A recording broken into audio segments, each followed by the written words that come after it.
네, 안녕하세요. 저는 김재우라고 합니다. 저는 한국외국어대학교 통번역대학원 한영과 25기를 졸업한 또 그 이후에는 통역사 생활을 쭉 해오다가 그 다음에 영어 티칭 쪽으로 이 분야에 뛰어든 지가 벌써 꽤 오래된 것 같고요. 소위 말해서 가르치는 일을 한 지도 어린이까지 다 합치면 한 18년 정도 된 것 같습니다. 그래서 우리 한국 영어 교육에 아주 조금이라도 변화를 좀 주고 싶은 그런 생각을 가지고 늘 임해왔고요. 요즘은 또 책 집필에 힘을 많이 쓰고 있고요. 최근에는 이제 좀 더 실용적인 실력 향상을 위해서 김재우의 영어회화 100이라는 책도 출간해서 좀 열심히 독자분들과 소통하고 있습니다.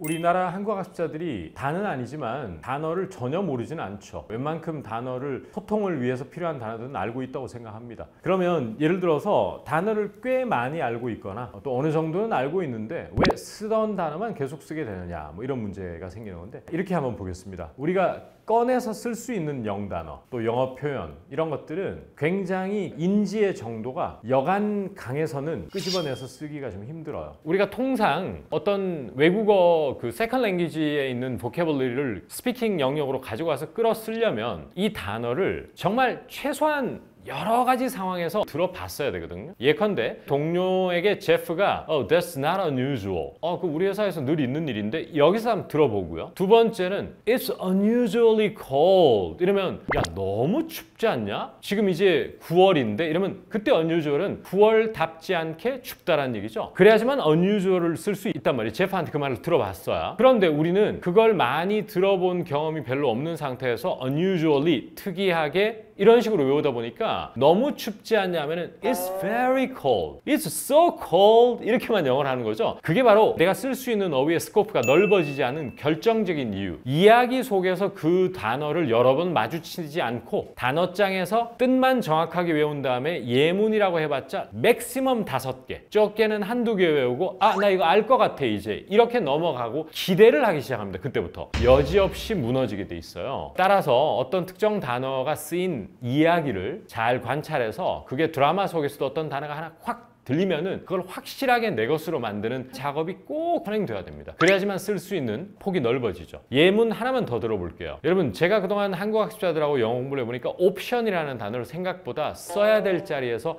건건이 계속 놓치고 있어요. 예를 들어서 저희 회사가 대면 접촉을 해야 일이 진행이 되는 그런 비즈니스다 보니까 저희는 재택이 힘들어요 이런 얘기를 한 학생이 있습니다. 재택근무 영어로 어렵죠. 영어로 working from home이라고 합니다. 집으로부터 일한다라고 해서 working from home. 그러면 재택근무는 못해 하면 한국 학생들이 어떤 틀을 못 벗어나느냐? We cannot work from home 이렇게 하거나 It is not easy to work from home 이런 틀을 못 벗어나고 어떤 단어를 못 쓰게 되느냐? 제프가 하는 문장은 이렇게 소통을 하더라고요. Working from home cannot be an option for me. 옵션이 아니라는 것은 우리 비즈니스 특성상 선택지가 아니다는 얘기죠. 그때 옵션을 우리는 건건이 놓치고 있다는 거죠. 그래서 옵션이라는 단어도 재택근무는 힘들다는 상황에서 한번 들어보고 또 예를 들어서 창원까지 가는데 가장 빠른 교통수단이 뭐냐 할 때도 그때도 옵션 한번 써보고 이런 걸 자꾸 들어봤거나 드라마를 통해서 간접 경험을 해본 사람은 이걸 쓸 수 있거든요. 근데 옵션 하면 선택지하고 예문 2개 외우고 나오길 기대한다는 것은 그 단어를 쓸 수 없는 게 누적이 된 것이거든요. 그런 종류가 무지막지하게 많아진 거다. 저는 그렇게 봅니다. 한국인이 쓰는 표현이 어색하다. 브로큰 잉글리시 뭐 이런 것들 자꾸 생겨나는 이유죠. 영어로 말을 잘하고 글을 잘 쓰기 위해서는 모국어로 삼는 원어민 그 상황에서 하는 말을 들어본 거를 기억해 줘야 되는 거죠. 근데 사실은 영어 학습량이 적으면 여러 다양한 상황에서 쓰는 표현이라든지 문장을 못 들어봤을 거 아니에요, 당연히. 그러다 보니까 우리가 소위 말해서 무에서 유를 창출해야 되는 영작을 하기 시작하는 것이죠. 그러다 보니까 어색한 표현이 자꾸만 생겨날 수밖에 없는 겁니다. 예를 들어서 제가 아까 말씀드렸다시피 친구와 여러분이 만나기로 했어요. 금요일 밤에. 근데 오늘 금요일 오전이에요. 근데 친구인 사만다가 저에게 카톡이 와요. 우리 오늘 보는 거 맞지? 라고 하면은 보는 거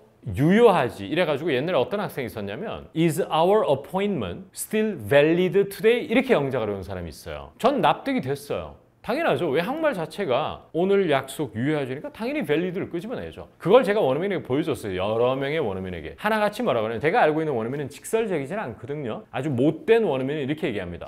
awkward. 어색해. 이렇게 얘기해요. 그럼 되게 straightforward한 방식이고 점잖은 원어민은 that doesn't sound quite right to me. 뭔가 좀 어색하게 들려요 라고 점잖게 기분 안 나쁘게 얘기해 줍니다. 그때 원어민들이 어떤 말을 쓰는지를 들어봤어야 되는 거죠. 그러면 저도 이렇게 쭉 보면은 데릭도 그렇고 닉도 그렇고 헤일리도 그렇고 어떤 말을 쓰느냐? Are we still on? on이 켜져 있다는 얘기예요. 불이 켜져 있다. Are we still on? 우리는 아직 켜져 있느냐 약속이 유효하냐는 얘기죠. 오늘에 해당하는 이라고 해서 for tonight 이라고 그래요. 그거를 들어보고 몇 번 따라하고 체화해가지고 come up with라는 게 끄집어내기 작업이거든요. 그래서 are we still on for tonight 이렇게 자꾸 따라해서 써야 되는데 내가 만들어 버리는 겁니다. Is our appointment still valid today? 그리고 맞기를 기대하는데 원어민에게는 어색하게 들리는 것이죠. 하지만 알아듣게 되죠. 그러면은 그것이 계속 누적이 되다 보니까 한국인이 사용하는 영어 표현이 어색할 수밖에 없다. 이렇게 되는 것 같아요. 그러니까 그런 두 가지 요인이라고 봐요. 원어민들이 쓰는 원어민식 표현을 덜 들어봤거나 부정확하고 흐릿하게 아는 것이 너무 오랜 세월 지속되지 않았느냐. 그런 생각이 굉장히 많이 드는 것이죠. 원어민들이 자주 사용하는 표현을 알 수 있는 방법이라든지 그걸 접할 수 있는 소스라든지 방법은 뭘까? 단도직입적으로 얘기하면 원어민 친구를 많이 만드는 게 가장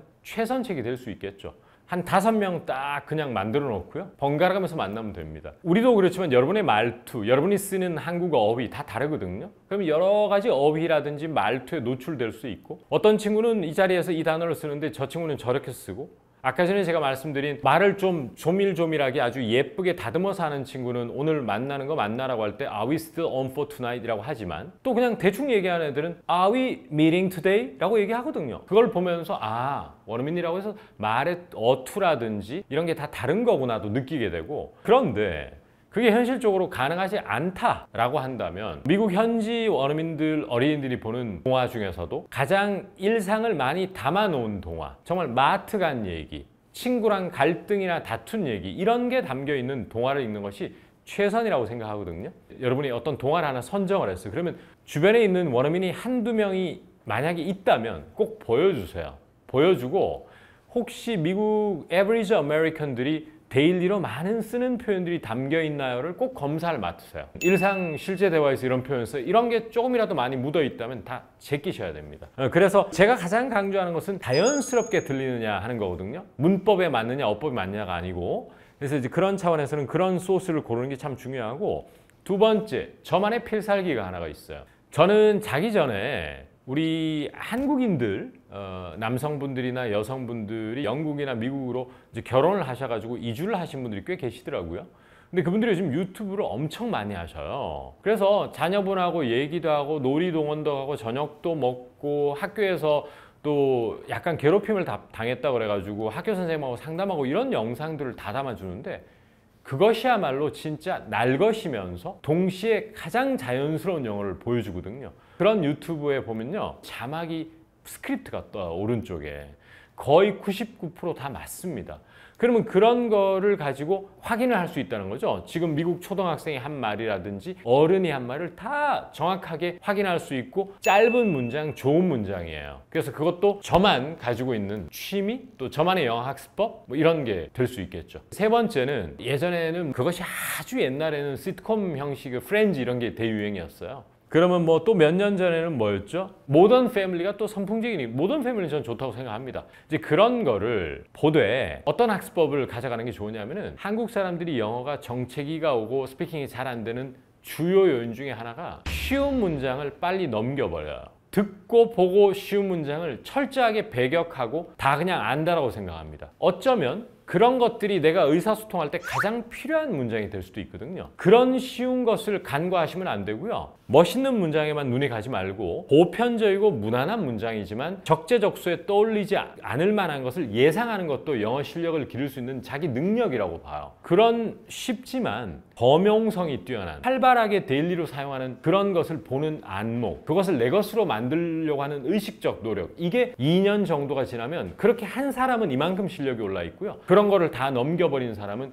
영원히 불편한 영어를 하고 있는 것이죠. 스피킹을 내가 이제 외우고 암기하고 학습한 것을 어떻게 써먹어 볼 수 있을 것인가, 가장 어려운 질문인 그 이유가 우선 써먹는다는 것은 파트너가 있어야 된다는 거잖아요. 그러면은 가장 이상적인 것은 외국인, 원어민들과 예를 들어서 차를 마시건 밥을 먹건 쇼핑을 가건 동사무소 행정 업무를 도와주건 이게 가장 좋다고 보고, 미국 현지 가가지고 또 캐나다 현지 가서 가장 많이 는 사람들 보면 그런 식으로 현실에 부딪혀 가지고 일을 해결하는 숙제를 할 때 내 몸속에 있던 영어가 끄집어내진다고 하거든요. 급하니까. 그게 이제 가장 이상적일 겁니다. 그렇지만 누가 말씀하셨다시피 매주 밤마다 이태원 가서 술을 마실 수도 없는 노릇이고 비싼 돈을 주고 매번 원어민에게 과외를 받기도 좀 부담스럽고요. 그런 현실적인 문제가 있기 때문에 사실 이건 쉽게 답드리기가 좀 힘들어요. 그러면 또 대안이 뭐냐? 예전부터 우리 한국에서 유행하는 영어 스피킹 방법이 하나 있는데 유명한 업체도 있어요. 그 업체에 가면은 원어민 한 명 앉아 있고 정말 많은 한국인들이 테이블에 앉아서 영어로 자유롭게 대화를 하는, 옛날에 뭐 미더비라고 그래서 저도 옛날에도 그런 데도 가보고 그랬었습니다. 한국인들끼리 그것이 또 원어민 한 명이 중심을 잡아주면 좋고요. 현실적인 대안, 가장 이상적인 것은 원어민 친구를 만드는 거지만 그것이 여의치 않을 경우에는 한국인끼리 어떤 그룹 스터디를 하되 거기에서 너무 많은 걸 기대하시면 안 돼요. 내 영어가 좀 더 네이티브스럽게 변화되는 것을 기대하기는 현실적으로 좀 힘들다고 봐요. 그리고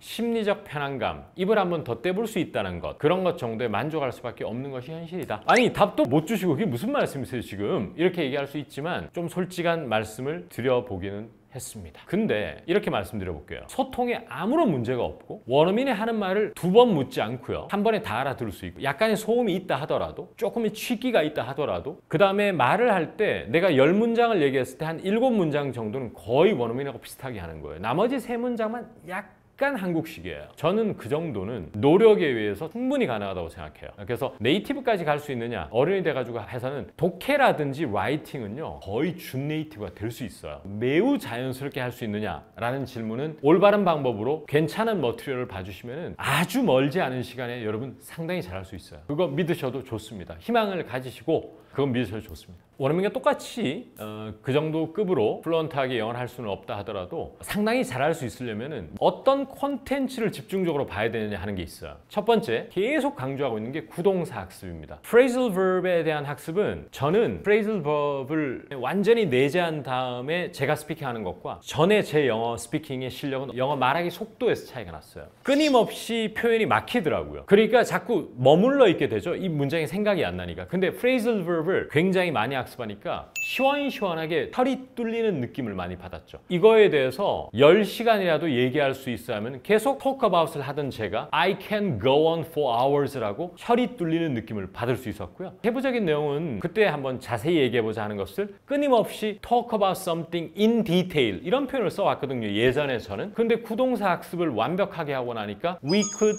work out the details. work out the details라고 원어민이 한다는 사실을 알게 된 것이죠. 그러니까 영어가 너무 세련미 있게 들린다는 것이죠. 좀 더 원어민스러운 영어를 하고 있는 제 자신을 보게 된 거죠. 여러분, 이런 걸 생각하셔야 돼요. 이 한 상황에서만 쓰는 표현을 미친 듯이 외울 것이냐, 한 번 알아두면 100가지 상황에서 쓸 수 있는 문형이라든지 단어를 외우는가, 어느 것이 더 가성비가 높고 합리적인 학습이겠어요? 또 하나 말씀드리면은 구어체, 스포큰 영어에서는 여러분 you, they, we 이런 걸 원어민들이 항상 문장의 스타트를 그런 걸로 합니다. 예를 들어서 여기 지하철역 입구안이에요. 여기 담배 피시면 안 돼요. 이러면 you can't smoke here.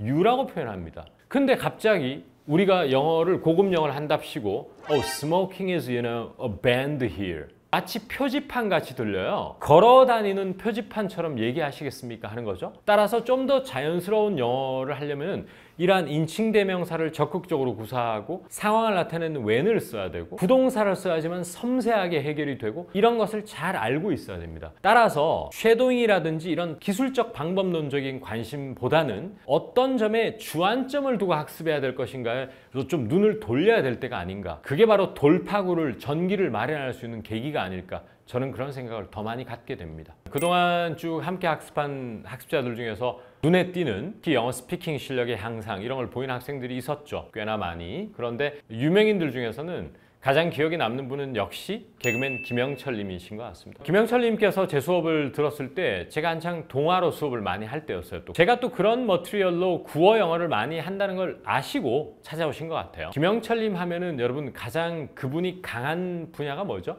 성대모사, American, Australian, British, Scottish가 하는 억양이라든지 그런 것을 굉장히 똑같이 흉내낼 수 있는 능력이 있다는 거죠. 그 사람은 사운드에 되게 민감하신 분이었어요. 따라서 어떤 것을 틀어주고 따라하라 그러면 거의 동일하게 액센트를 주고 따라하는 실력이 좀 뛰어나시더라고요. 그리고 근사한 영어만 쫓지 않았어요. 어린이가 써놓은 일상적인 내용을 굉장히 재밌게 흡수하고 있다는 것이 수업 시간에 표정에 좀 드러났어요. 물론 진지한 표정을 짓고 있었지만 모르겠지만 코믹한 상황이 연출되면 잘 웃고 약간 어떤 느낌이냐면은 스토리 자체를 좀 즐기고 계시더라고. 그러니까 영어를 태생적으로 좀 좋아하시는 분인 것 같아요. 그리고 또 해외 출장이나 여행 갔다 오면은 저한테 질문을 자주 하셨어. 이번에 어디 갔다 왔는데 쌤 여기에서 배운 거 이거 썼는데 잘 알아듣더라. 이런 거 그냥 있었던 얘기를 해준다거나 그런 식으로 똑같은 영어 공부를 하더라도 의무감이라든지 학습이라고 생각을 좀 덜 하시지 않나. 즉 영어를 하나의 재미난 놀이 정도로 생각하는 그런 게 좀 있었던 것 같고, 또 목표의식, 모티베이션이 좀 강하지 않나. 스탠딩 코미디를 외국 가서 하는 게 목표였다 그러고, 또 언제 호주에서 한번 하셨다는 얘기도 좀 들은 것 같아요, 얼핏. 그런 확실한 목표가 있고, 아마 그분이 코미디언 그 개그계에서 그것을 확실한 자기의 셀링 포인트로 삼으려고 하셨던 것 같아요. 그러면 모티베이션 충만하죠? 영어 스토리 즐기죠? 영어 못할 이유가 하나도 없다는 거죠. 제가 볼 때는 애지간한 영어 선생님보다 스피킹 더 잘할 수도 있어요. 발음으로 인해서 내 실제 영어 실력보다 저평가받는 일은 없어야 됩니다. 사실 내가 내보낸 문장의 퀄리티가 상당히 좋고 양질의 문장이고 좀 더 네이티브의 그것과 닮아 있더라도 발음이 너무 조금 부족하고 너무 네이티브와 너무 갭이 심하면 사실은 난 이만큼 잘하는 사람인데 영어 별론데? 이런 저평가받는 일이 생기더라고요. 저는 그거는 너무 속상한 일일 것 같아요. 그러면 발음이 정말 막 많이 굴려야 되고 굉장히 세련미 있어야 되고 이래야 되느냐? 당연히 세련미 있으면 좋죠. 멋있잖아요. 그런데 사람마다 성향도 다르고요. 발음을 할 수 있는 역량이랄까? 그런 것도 좀 다른 거예요. 따라서 저는 정확한 발음을 하는 게 목표가 된다고 생각합니다. unusual 이라는 단어가 있는데 강세 액센트를 unusual 이렇게 하면 안 된다는 거예요. 못 알아듣게 하면 안 돼요. 그런데 너무 굴릴 필요는 없다고 생각하고 개별 단어에 대한 강세 연습은 좀 하셔야 돼요. 그것은 요즘 네이버 사전에도 너무 정확하게 해주고 있고요. 또 시중에 유튜브 애들도 원어민이 읽어준 강세들이 워낙 많기 때문에 그런 것은 여러분 정확하게 흉내내서 평가 절하받지 않도록 노력해 주십시오. 네, 안녕하세요. 저는 에스텔 에듀케이션 컴퍼니 대표 에스텔입니다. 저는 에스텔잉글리시.com 온라인 교육 사이트를 운영하고 있고요. 곧 50만 정도 앞두고 있는 에스텔잉글리시 유튜브도 운영하고 있고, 지금까지 교재, 그리고 출간도서, 해외 도서, 번역 등을 집필해 왔습니다. 한국어랑 영어랑 굉장히 다르기 때문인데 언어마다 다 주파수들이 있다고 해요. 우리가 한번 지도를 쭉 보면 한국이랑 미국은 완전 극과 극에 있어요. 이렇게 지리적으로도 멀고 이 언어의 특성도 굉장히 다르다고 볼 수가 있는데 크게 두 가지가 다릅니다. 첫 번째는 소리적인 부분, 두 번째는 사고방식에서 나오는 문장이라고 볼 수 있는데요. 일단 언어학자들은 한국어랑 영어랑 이 발성법부터 다르다고 해요. 발성, 결국 소리를 내는 방식인데요. 한국어에 비해서 영어가 복식 발성을 더 많이 씁니다. 이게 이 발음에서 굉장히 큰 차이를 주거든요. 그래서 부산이라는 단어를 한국어를 전혀 해본 적 없는 미국인에게 시켜보면 이런 식으로 발음을 해요. 푸산. 여러분 약간 이런 식으로 발음하는 거 들어본 적 있지 않나요? 이게 복식 발성을 많이 쓰다 보면 호흡이 많이 나가게 되고 그냥 부산 이렇게 끊어서 발음하는 게 아니라 푸산 약간 이런 식으로 좀 소리가 달라지죠? 그리고 또 약간 그 P로 쓰는 표기법이 좀 어색해서 B로 바뀌었어요, 어느 순간. 그랬더니 또 원어민들이 부산 약간 이런 식으로 또 발음을 하더라고요. 이런 게 무성음, 유성음이라고도 하는데 한국어에 비해 영어가 이런 게 굉장히 도드라지고 특히 조음기관도 영어는 한국어가 쓰지 않는 발음들이 굉장히 많아요. 혀가 입 밖으로 나간다거나 뭐 TH처럼, 그리고 또 뒤로 쭉 나가는 R 발음처럼. 그래서 우리 한국인들이 영어를 이제 발음하려고 할 때 좀 어려운 부분이 있는 거죠. 두 번째는 사고방식 자체가 완전히 다른데요. 인류학자들은 영어를 쓰는 사람들은 명사로 사고하고 한국어를 쓰는 사람들은 동사로 사고한다고 해요. 근데 이렇게만 말하면 무슨 말인지 할 수가 있으니까 제가 질문 하나 드릴게요. 만약에 영화에서 누가 저 항복할게요 이렇게 말을 한다고 쳐볼게요. 항복할게요 이거 영어로 뭐라고 할까요? 많은 분들이 이때 항복하다가 영어로 뭐지? 나 그 단어 모르는데? 아니면 외웠는데 나 까먹었는데? 아니면 아는 분들은 이거 동사로 surrender 이렇게 예전에 외웠던 것 같아 처럼 동사를 그대로 떠올려요. 그런데 원어민들은 이때 너무나 놀랍게도 이렇게 말을 합니다. You got me. You, 너라는 그 명사가 me, 결국 대명사가 그 개체를 말을 하는 거예요. 나라는 명사를 get, 잡았다. 결국 너에게 내가 잡혔어, you got me, 이런 식으로 말을 하는 게 영어예요. 그러다 보니까 영어는 조금 더 쉬운 단어들을 쓰게 되는데 한국어 그 동사를 영어로 매치시킬 때 좀 생각이 안 날 수가 있어요. 또 우리가 영어 할 때 굉장히 어려운 거, 여러분 영어 공부하다 보면 관사 이런 거 너무 어렵죠. 이게 명사를 굉장히 중시하는 그 이제 영어의 습관 때문에 그런데요. 우리는 그냥 감기 걸렸어, 독감 걸렸어 라고 말을 하는데 원어민들은 I have a cold라고 cold 그 감기 앞에 어를 꼭 붙여요. 그리고 또 독감은 I have the flu라고 해요. 이런 걸 명확히 지키는 게 영어예요. 왜냐하면 명사를 정확하게 말해줘야 되니까. 감기는 뭐 코감기, 열감기, 목감기 여러 감기 중에 하나를 걸렸다고 하면서 어를 붙이고 독감은 요즘 유행하는 그 독감에 걸렸다라고 또 하면서 너를 붙입니다. 이런 게 굉장히 영어와 한국어의 차이예요. 영어는 좀 다른 것에 디테일한 것들을 신경 써야 되니까 우리 입장에서는 뭐 원어민들이 그렇게 어려운 단어 쓰는 것 같지도 않은데 내가 한국어 생각하고 영어 하려고 하면 왜 이렇게 그냥 머리가 하얘지고 말문이 막히지? 약간 이렇게 될 수가 있는 거죠. 제가 예를 한번 들어드리면 I have found someone, 이 문장 말씀드렸죠. 이걸 뭐 현재 완료의 무슨 용법 중에 하나라고 보는 게 아니라 하나하나 한번 뉘앙스를 느껴볼게요. I have, 내가 가지고 있어요. 그런데 물건을 가지고 있을 수도 있지만 사람은 어떤 상황, 경험을 가지고 있을 수도 있는 거예요. found, 이건 찾았던 일을 말해요. 과거 느낌으로 말을 하는 거죠. 예전에 누군가 찾았던 일을 내가 가지고 있어. 어떤 일이 있어. 그게 막 있을 수도 있고 어떤 경험을 여러 번 가지고 있을 수도 있어요. 그래서 I have, 내가 가지고 있어요. found someone, 나 누군가 찾은 일이 있어. 그래서 제가 분석하던 문법에서 벗어나서 그 단어 하나하나의 뉘앙스를 말을 해주는 인지문법 책들로 공부를 하기 시작했는데 그러다가 정말 그 전에 말 한마디 못하다가 한 3주 만에 정말 입이 트인 경험을 갖게 되었거든요. 저희 학교에 외국인 친구들이 굉장히 많았어요. 그래서 조별 과제를 이제 같이 하자고 말을 하려던 상황이었었어요. 아까 그 문장을 그대로 써볼 거예요. 여러분, 의문문 만들 때 막 학교에서는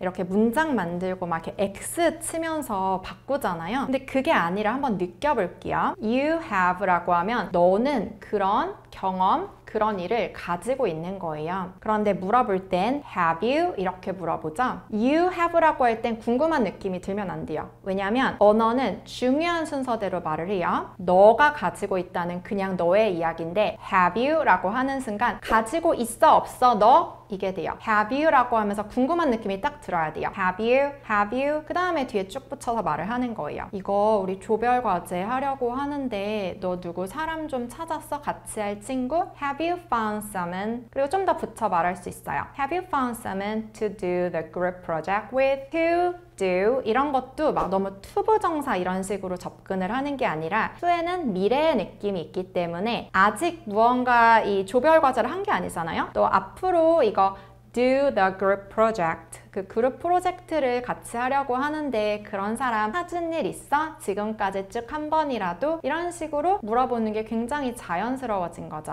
그래서 이렇게 말을 잘하기 위한 그런 문장 또 어순 배열법으로 연습을 하고 처음에는 조금 시간이 걸려서 혼자서 연습하고 말하고 또 머릿속에 미리 생각하고 말하고 그런 과정을 이제 거칠 수 있긴 하지만 나중에 조금만 연습이 되면 휘리릭 나오게 됩니다. 그러면서 점점 스피킹을 잘하게 된 거죠. 제가 지금까지 이제 문장을 만들면서 입트는 부분 말씀드렸는데 많은 분들이 발음은 그렇게 중요하지 않다라고들 많이 생각을 해요. 그런데 실제로 아닙니다. 발음은 거의 50% 중요도를 차지합니다. 즉 문장 50%, 발음 50%, 반반이라는 거죠.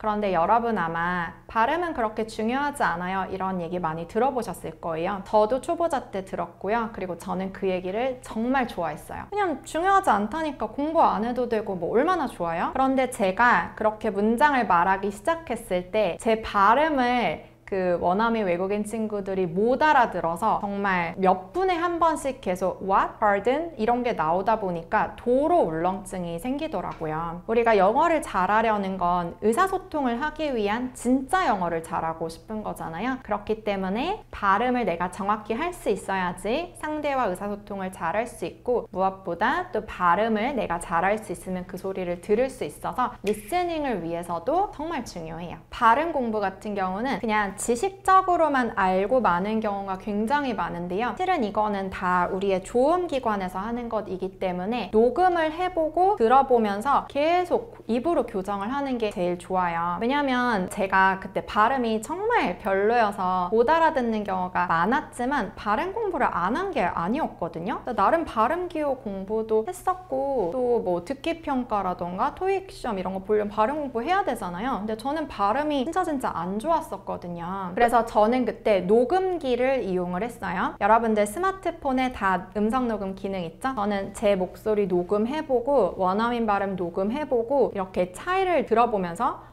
왜 이렇게 소리가 다른 거야? 막 입 모양도 바꿔보고 혀 위치도 바꿔보고 하면서 연습을 정말 많이 했어요. 저는 막 식음을 전폐하고 정말 집에 하루 종일 박혀서 몇 달간을 그렇게 했는데, 그때 발견한 것들을 실은 제가 유튜브랑 강의에서 많이 말씀을 드리기 때문에 좀 더 쉽게 할 수 있을 거예요. 그런데 중요한 건 단순 머리로 아는 게 아니라 입으로 해야 된다는 거. 그래서 이것도 제가 한번 예를 하나 들어드리려고 하는데요. 제가 당시에 가십걸이라는 미드를 굉장히 좋아했어요. 그 미드 맨 앞에 이런 문장이 항상 나와요. Hey there, Upper East Siders, Gossip Girl here. 그래서 제가 그 문장을 너무 따라하고 싶어서 막 같이 발음을 해보는데 이상하게 gossip, 이 단어가 발음이 안 되는 거예요. Hey there, Upper East Siders.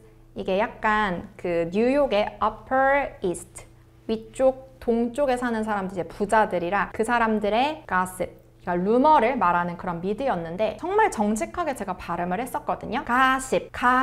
왜 내 발음은 이렇게 미드에 나오는 저 발음과 다른 거지? 나는 지금 G 발음도 지켰고, O 발음도 가 지켰고, S도 지키고 I도 정확하게 지켜서 가십. 근데 너무 이상한 거예요. 영어 발음에는 여러분들이 반드시 지켜야 하는 원리가 있는데요. 바로 강세예요. 이 단어의 강세는 O에 있어요. 그리고 가십이라고 할 때 뒤에 있는 I를 너무 정직하게 이라고 지킬 필요가 없어요. 원어민들은 한 모음에 강세를 주면 그 강세가 없는 다른 모음은 거의 없듯이 탈락시켜요. 그래야지 강세를 준 의미가 있어요. 다 강하게 말할 거면 강세를 못 털어주겠어요? 어딘가 강하게 말하고 약하게 빠지는 것이 있어야 강세가 좀 더 도드라지겠죠? 가십, 이게 아니라 gossip, 십이 아니라 습처럼 되는 거죠. 약간 이런 원리를 제 입으로 터득하면서 영어 발음을 잘할 수가 있었는데, 미국인들이 바나나라는 그 단어 발음할 때 banana 이렇게 하잖아요. 저는 그거 들었을 때 처음에 너무 웃겼어요. 뭘 저렇게 혀를 굴리고 버터처럼 그냥 바나나 이러면 될 걸 뭘 버네너래. 좀 웃겼고, 그걸 제가 따라하는 제 모습도 실은 조금 부끄러웠었어요. 그런데 바나나의 발음은 미국식으로 버네너예요. 이렇게 뭔가 있어 보이려고 발음을 하는 게 아니에요. 원어민들, 특히 미국인들이 그 미국식 발음에서 banana라고 하는 건 그 발음의 원리가 여기에 다 숨어있기 때문에 이거 하나를 제대로 하면 다른 거에 다 적용할 수 있어요. 바나나 이렇게 발음하지 않는 이유는 모음에 다 강세를 주지 않기 때문이에요. 그냥 바나나 이렇게 할 거면 강세를 못 털어주겠어요? 중간에 있는 A에만 강세를 줍니다. 그리고 강세를 주는 곳의 모음은 정확히 지켜요. A는 입을 위아래로 옆으로 크게 벌려서 에라고 해야 돼요. 그러다 보니까 앞에 있는 BA는 약하게 banana 이렇게 되는 거죠. banana. 그리고 강세가 있는 곳은 강조를 해주기 위해서 또 살짝 길어져요. 이거를 제가 이제 강의를 하면 이렇게 녹음해 주시는 수강생분들이 있어요. banana. 근데 아니고 강세를 주면 banana 하고 중간이 조금 더 길어요. 다른 곳이 짧고. 이렇게 영어의 강세, 그것 때문에 오는 또 약해지는 부분, 리듬, 이런 것들을 입으로 익히다 보면 저희 이제 수강생분들 이런 말씀을 하세요. 예전에는 영어 발음하는 게 너무 싫었는데 요즘은 영어 발음하는 재미로 이제 영어 공부를 한다. 영어 발음이 너무 하고 싶어져요. 영어 발음을 자꾸 하고 싶어져야 영어도 잘할 수 있겠죠? 그래서 발음은 이런 식으로 공부하는 게 정말 중요해요. 그런데 중요한 건 저는 발음 기호 공부할 때는 발음을 전혀 못했는데 파닉스로 공부하고 이제 발음이 좋아졌었거든요. 보통 파닉스라고 하면 아이들만 하는 건 줄 많이 아세요. 그런데 이제 미국 아이들도 태어나면 그 원어민들도 본인들의 글을 읽어야 되잖아요. 그들이 배우는 게 파닉스고 우리 아이들이 지금은 이제 파닉스로 배우죠. 파닉스는 스펠링만 보고 발음을 하는 거고 발음 기호를 따로 쓰지 않아요. 스펠링만 보고 발음을 하되 어느 정도는 귀에 의존해서 소리를 듣고 그대로 내려는 감각을 키우면서 연습을 하게 돼요. 왜냐면 스펠링이 모든 걸 담지는 못하기 때문에. 그런데 이제 한국은 워낙 그 영어를 시각형으로 학습을 하기 때문에 이거를 뭔가 적혀있지 않은 걸 귀로만 듣고 똑같이 이걸 발음하자라는 거 굉장히 두려워해요. 그래서 아니 그게 말이 돼? 가능해? 이렇게 싶을 수도 있지만 저는 완전히 시각형이었었거든요. 영어 소리를 들었을 때 전혀 똑같이 따라할 수 없었고 그렇기 때문에 특히 제가 이 소리적인 부분을 굉장히 연습을 많이 했었는데 다행히도 이게 연습하면 됩니다. 그래서 나중에는 스펠링 보지 않고도 그냥 원어민 소리 듣고 따라할 수 있게 돼요. 네, 그럼요. 그래서 어른들을 위한 파닉스 이렇게 하기도 하지만 굳이 뭐 그런 말 쓰지 않고 한국의 특히 성인들을 위한 발음 교정법, 발성 교정법 이런 것들은 다 나와 있기 때문에 하시면 되고 그리고 발음 기호는 종류가 굉장히 많아요. IPA 국제 음성 기호에서 만든 그 기호들은 엄청나게 많기 때문에 그 중에 굉장히 다양하게 발음 기호들이 나와요. 한 단어의 발음 기호로 표기되는 게 다양하다는 거죠. 그런데 이 파닉스는 알파벳이 모두 몇 개죠? 26개예요. 알파벳 A부터 Z까지만 연습하면 돼요. 모음이나 자음이 가지고 있는 소리가 여러 개일 수도 있고요. 모음은 좀 많아요. 뭐 A 같은 경우는 5개 정도? 근데 자음은 실은 하나밖에 없어요. 그래서 다 충분히 공부할 수 있고 몇 개월이면은 전체적인 거를 익힐 수 있게 됩니다.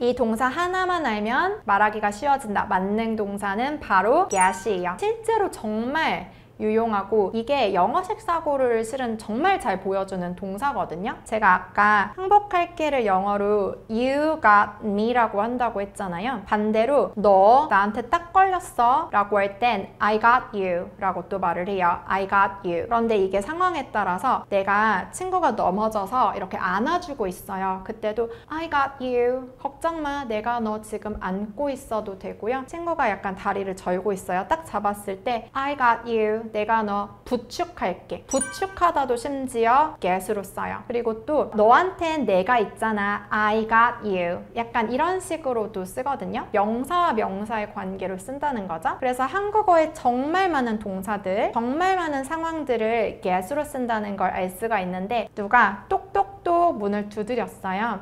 내가 문에 배웅 나갈게. 이거 영어로 뭐라고 할까요? 내가 문에 배웅 나갈게. 주어를 말을 해야 돼요. 내가 저 문으로 나가는 거죠. 내가 가면은 문이 나한테 생긴다고 영어는 봐요. get은 얻다, 생기다. 어떤 거에 딱 터치하는 것에 다 get을 쓸 수 있기 때문에 I will get the door 이라고 하면 내가 저 문에 배웅 나갈게가 돼요. I will get the door. I'll get the door. 배웅 나갈게가 심지어 get이 되는 게 굉장히 재밌죠. 이런 식으로 get을 이런 다양한 상황에 다 쓸 수가 있거든요. 한국 분들이 많이 실수하는 틀린 영어식 표현은 한국어를 그대로 번역했을 때 많이 일어나는데요. 예를 들어서 제 취미는 요가입니다. 이런 문장을 그대로 영어로 바꾸면서 My hobby is yoga 이런 식으로 많이 말씀을 하세요. 이게 문법적으로 틀린 건 아니지만 원어민들이 이렇게 많이 쓰는 문장이라고는 볼 수 없거든요. 우리는 저의 취미는 요가입니다. 입니다라는 동사에 영향을 많이 받다 보니까 제가 아까 동사적으로 사고한다고 했죠? 입니다는 비동사지. 그러면 is를 써서 또 그대로 번역하면서 My hobby is yoga 이런 식으로 많이 하는데 실제로는 I, you, we, they, he, she 이 주어를 쓰는 게 훨씬 더 영어식 문장이 돼요. 그래서 I like yoga 이렇게 말하는 게 훨씬 더 원어민스럽거든요. 그래서 한국어 문장을 동사에 맞게 그대로 번역하지 않도록 하는 거 빨리 주어를 잡아서 말하려고 하는 게 중요하고요. 아무래도 동사보다는 명사식으로 사고하는 게 영어다 보니까 동사를 쉽게 써요. 그래서 뭐 예를 들어서 넘어져서 다리에 멍이 들었어요. 그때도 다리에 멍이 들다니까 다리에가 주어인가? 아니죠. 내가 주어죠.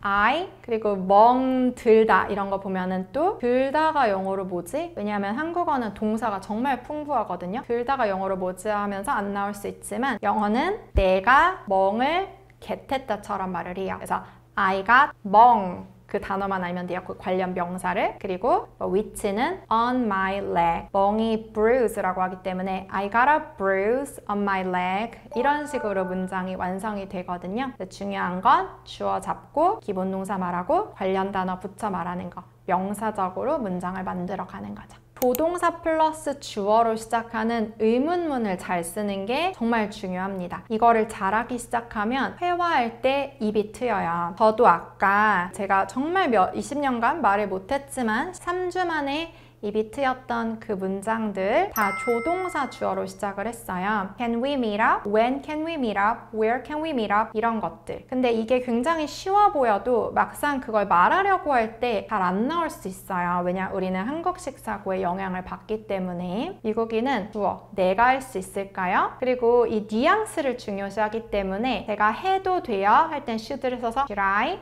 할 수 있어요? Can I? 그 다음에 이제 동사는 붙여 말하면 돼요. Should I start now? Can I start now? 그냥 스타트 하는 거랑 Should I start now? 라고 하는 건 그 영어의 퀄리티가 너무나 다르죠. 그래서 이렇게 조동사 주어로 시작하는 의문문을 만드는 걸 빨리 연습해 보시면 좋아요. 왜냐하면 영어 회화는 보통 거의 물어보면서 시작이 되거든요. 저도 그 학교에 있는 외국인 친구들에게 물어보면서 처음에 그 영어 입을 트게 되었어요. 그래서 이 부분 꼭 공부해 보셨으면 좋겠어요. Hi guys, 안녕하세요 여러분, 주아쌤입니다. 저는 주아쌤 소리튠 영어라는 유튜브를 운영을 하고 있고요. 그리고 소리튠 영어라는 온라인 학습 PT 플랫폼을 운영을 하고 있습니다. 여러분 만나게 돼서 반갑습니다. 일단은 영어랑 한국어가 다른 거를 크게 카테고리화 한다고 하면 하나는 소리, 그리고 하나는 어순이에요. 이게 너무 달라요. 일단은 소리면에 있어서는 그 어떤 저희가 보통 음소라고 하는 소리의 가장 작은 단위인 음소, 우리로 치면 기역, 니은 이런 것들이죠. 이런 그 어떤 하나도 같은 소리가 없어요. 저는 예를 들어 크 사운드는 한국어 키읔이랑 똑같습니다 이렇게 가르치는 거 되게 싫어하거든요. 왜냐하면 너무너무 다른 소리들이에요. 그래서 소리를 인지하지 않으면 내가 말하는 소리와 원어민이 말하는 소리의 갭이 너무 커지다 보면 들리지가 않는 거예요. 그 다음에 어수는 여러분 한국어에는 조사라는 게 있거든요. 근데 영어는 조사가 없다. 조사가 없기 때문에 예를 들어 I love you 라는 문장이 있어요. 한국어로 치면 나는 너를 사랑해잖아요. 여기서 나는 주어를 만들어주는 건 는이라는 조사죠. 너를 목적어를 만들어주는 건 를이라는 조사죠. 그래서 순서가 좀 바뀌어도 나는 사랑해 너를 이렇게 해도 의미가 통하고요. 너를 나는 사랑해 해도 통해요. 영어는 그게 안 돼요. 왜? 조사가 없어서. 그럼 영어에서 너무너무 중요한 건 뭐냐면 단어의 순서예요. 어디에 뭐가 배치되는지에 따라서 의미가 완전 달라지는 거예요. I love you, 나는 너를 사랑해. 이게 이 구조잖아요. 그렇죠? 그런데 여기서 만약에 you하고 I를 바꿔보세요. 사랑하는 주체와 대상이 완전 바뀌어버리죠. 그러니까 이게 너무너무 중요한 포인트예요. 영어는 사실 너무너무 중요한 두 가지를 반드시 뭘 공부해요? 라고 물어보신다면 소리 그리고 어순 이 두 개는 반드시 하고서 시작을 해야 돼요. 한국인이 원어민처럼 영어를 할 수가 있을까요?는 이제 여러 가지가 있을 수 있어요. 일단 첫 번째, 원어민스럽게 할 수는 있다. 어느 정도 갔을 때는. 그러니까 소리를 원어민스럽게 만들 수는 있어요. 앵무새처럼. 그리고 기본적인 어떤 회화나 이런 것도 원어민스럽게 할 수 있어요. 근데 원어민도 말을 하는 사람들이 천차만별이에요. 초등학교밖에 안 나온 원어민도 있고요. 중고등학교, 대학교, 대학원까지 나온 원어민도 있어요. 그러면 그 나라에서 우리가 유학을 하지 않고 그 나라의 역사와 문화와 이런 것들을 모르는 상태에서는 나는 원어민이 될 수 있어요는 사실 힘들어요. 그러니까 한국어를 굉장히 잘하는 외국인들도 우리가 대화를 하다 보면 되게 자연스럽다 하다가도 갑자기 우리가 예를 들어서 어렸을 때 우레메 봤던 거 기억나? 이러면은 뭔 소리야? 이렇게 가거든요. 그러니까 문화를 전혀 모르는 거예요. 그러니까 원어민까지 갈 수 있어는 원어민 비스무리하게까지 우리가 갈 수 있다. 그리고 거기에서 내가 조금씩 그 역사와 이런 문화를 배우면서 조금 더 비슷해질 수는 있다라고 저는 생각해요. 근데 원어민이 된다는 사실은 불가능하다고 생각해요. 그 나라에서 자랐을 때 배울 수 있는 것들이 있어요. 일단은 저는 보통 발음이라고 안 하고 저희는 소리라고 표현을 해요. 왜냐하면 발음 갖고는 예를 들어서 원어민들 이렇게 여러분 그 영화 같은 거 보면은 갑자기 훅 하고 지나가잖아요. 어머 언제 얘기했어? 약간 이렇게 되잖아요. 어떻게 저렇게 빨리 말을 하지? 와 쟤네는 숨을 쉬나? 약간 이런 생각을 할 정도로 굉장히 빠르게 얘기를 하잖아요. 이거를 여러분이 그냥 발음만 배우면은 그런 속도를 절대 따라갈 수가 없어요. 어떻게 저렇게 빠르게 말해? 괜히 발음만 배우면은 이렇게 너무 정확하게 하려고 막 이렇게 오히려 잘 되지가 않아요. 회화를 원어민처럼 하기 위해서는 이제 여러 가지가 필요한데 일단은 아까 말씀드렸다시피 그들의 소리와 우리의 소리가 너무 달라서 그 소리를 배워서 점점 갭을 줄여 나가야 된다. 그 다음에 두 번째는 아까 어순에 대한 이해. 그냥 무작정 외워서 될 게 아니라 어순이 어떻게 이루어져 있어? 영어의 어순의 순서는 어때? 얘네는 생각보다 굉장히 룰 베이스예요. 굉장히 룰이 정확하게 지켜지는 편이에요. 다른 언어들은 좀 안 그런 것들도 있거든요. 근데 영어는 굉장히 룰이 탁탁탁탁 지켜지는 그런 언어 중에 하나여서 그 룰을 여러분이 좀 아실 필요가 있어요. 그리고 그러니까 룰이라는 게 어려운 건 아니고 주어는 어디다 배치하는 거야. 그 다음 동사는 어디에 가는 거야. 그 다음에 목적어는 어디에 가. 이런 게 이제 룰이에요. 그래서 여기 룰에 맞춰서 안 하면 뭔가 그들이 듣기에는 어색하게 들릴 수 있는 거죠. 그래서 그 어순이라는 거. 그 다음에 단어를 공부할 때도 단어는 어떻게 보면은 우리가 많이 알거든요. 생각보다.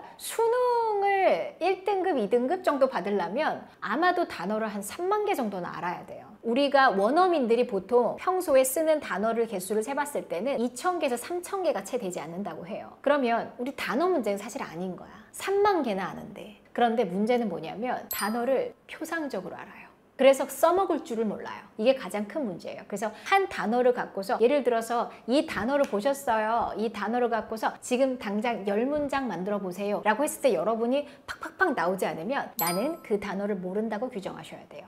그래서 단어를 깊숙하게 공부하는 게 중요해요. 입으로 만들어 보면서.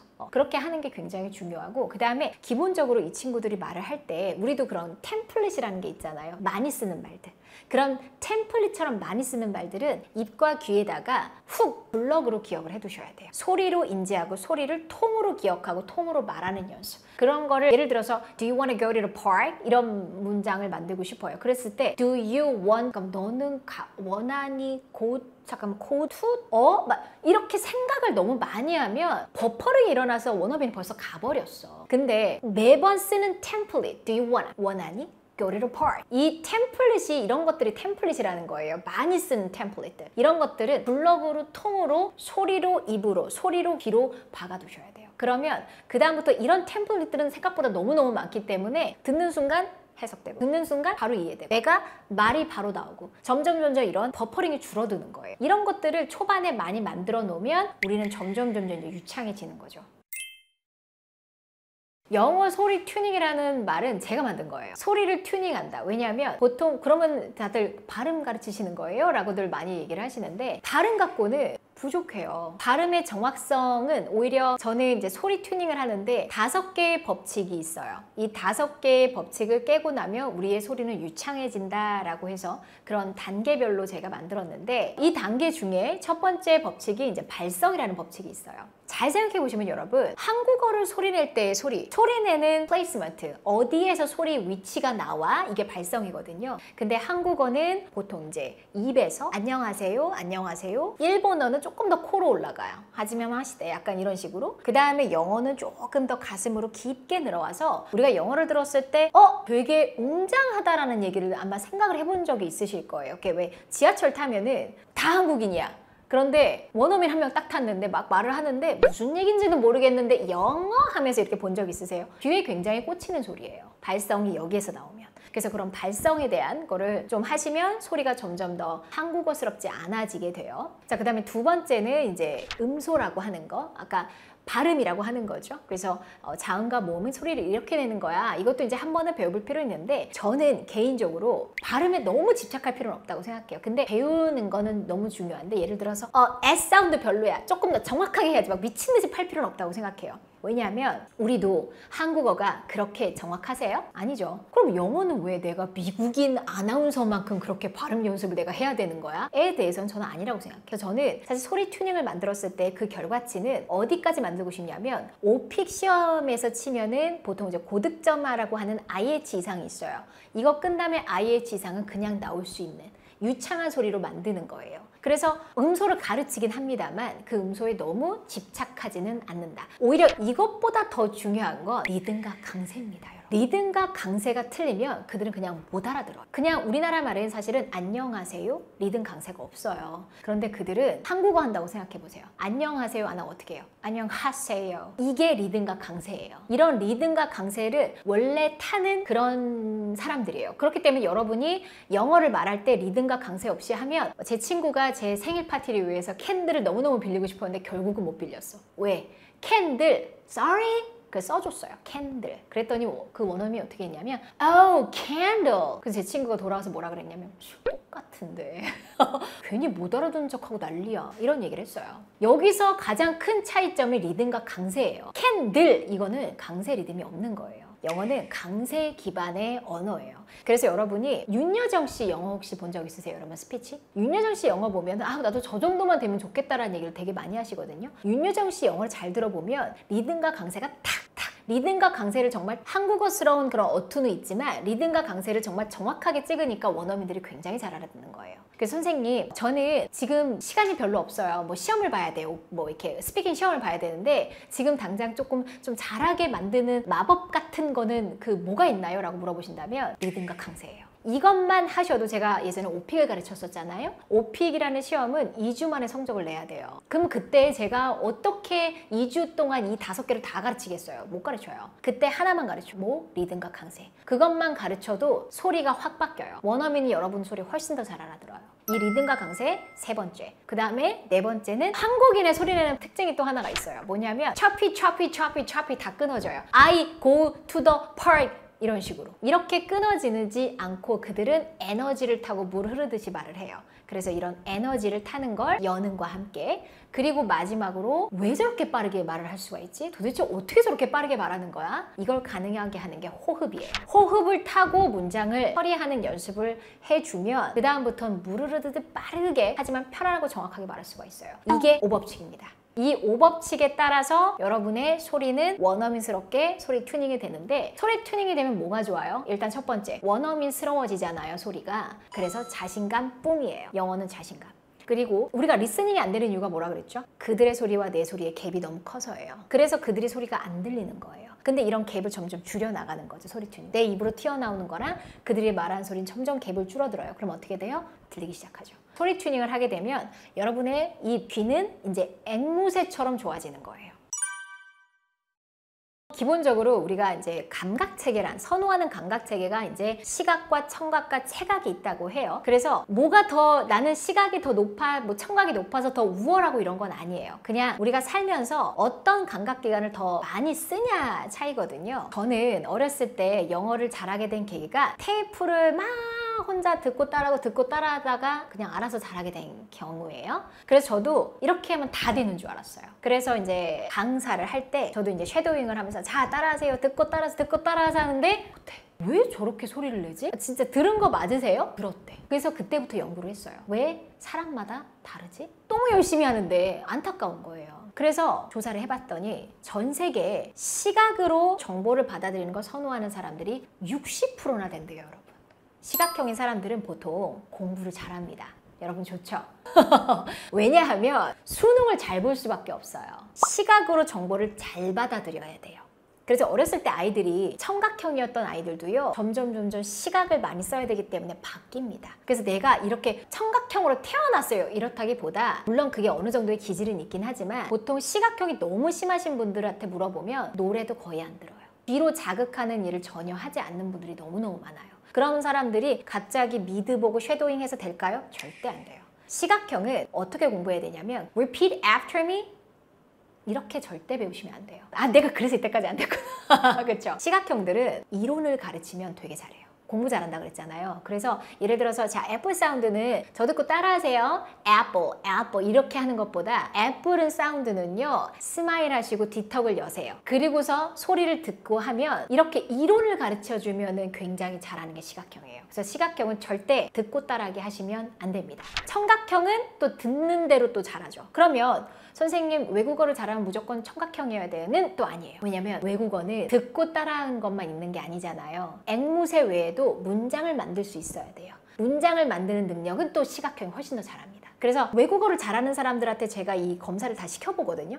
시켜봤을 때 어떤 사람들이 잘하냐면 시각형, 청각형이 동시에 높은 사람들, 이런 사람들이 잘해요. 그다음에 체각형은 제가 여러분 체각형의 특징 어떤 게 있냐면요, 보통 이제 운동을 잘하시는 분들이 이제 체각형인데, 체각형 분들은 만약에 운동을 배운다면 그런 거 있잖아요. 골프를 배운다 그러면 한번 프로님이 딱 잡아준 거를 기억했다가 그걸로 치거든요. 시각형은 여기에서 한 90도 꺾으셔야 돼요. 이게 훨씬 더 잘 통해요. 그래서 체각형 같은 경우는 공부를 할 때 무조건 리듬 타면서 몸을 움직이시라고 얘기를 해요. 제가 예전에 OP 가르칠 때 굉장히 심한 체각형을 가르친 적이 있는데, 그 친구는 자기 몸으로 움직인 걸로 문장을 기억을 하더라고요. 그래서 체각형은 가능한 한 몸을 많이 타세요. 그리고 체각형의 특징 자체가 원래 말을 할 때도, 그냥 평소에 말할 때도 이렇게 왜 그런 사람이 있잖아요. 이렇게 터치하면서 말하는 사람들, 동작 큰 사람들 체각형 많아요. 그래서 이런 분들은 리듬을 타면서 그냥 이렇게 목석같이 하지 말고 이렇게 리듬을 타면서 훈련을 하시면 좋다. 그래서 이거 여러분이 검사를 해보시고 싶으면 저희 사이트에 검사할 수 있는 게 있거든요. 그래서 가서 검사를 해보세요. 근데 시각, 청각, 청각 합해서 100 이런 게 아니에요.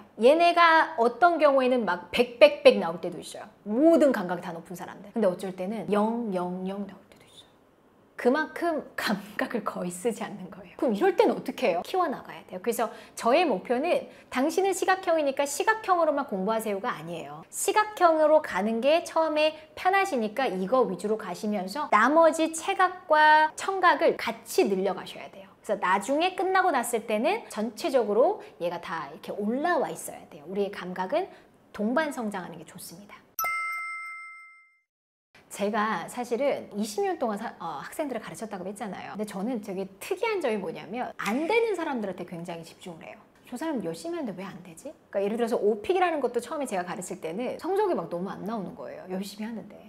왜 안 나오지? 그때 제가 소리를 가르쳐야겠다라고 생각을 했어요. 소리가 한국인스러우면 오픽은 성적이 잘 나오지가 않아요. 그래서 어떻게 하면 2주 만에 빠르게 소리를 바꿔줄 수 있지에 고민을 했어요. 그때부터 제가 소리에 대한 연구를 하기 시작을 한 건데, 그래서 이제 소리 튜닝이라는 거를 하나를 제가 이제 만든 거죠. 5법칙으로 해서. 근데 그렇게 하고 났더니 선생님 이제 소리는 너무 좋아지고 이제 잘 들리고요. 자신감이 많아졌어요. 근데 선생님 아직도 이렇게 편하게 제가 하고 싶은 말을 잘 못하겠어요. 또 이런 말씀들을 하셔서, 그럼 어떻게 하면 조금 빠르고 편하게 말을 틀 수 있게 해줄까를 제가 고민하다가 만든 게 바로 소리 블럭이에요. 그들은 말을 할 때 템플릿으로 통으로 말하는 버릇이 있어요. 그리고 그 템플릿이 생각보다 너무너무 많아요. 그래서 제가 보통 이제 레고 블록이라는 말을 하거든요. 그러니까 미드 스크립으로 공부를 하는 경우도 되게 많잖아요. 그래서 막 딸딸딸딸딸 외워. 그러니까 이렇게 로맨틱 코미디였어요. 아니면 액션씬이었어요. 근데 내 인생에 액션씬을 할 일이 없어.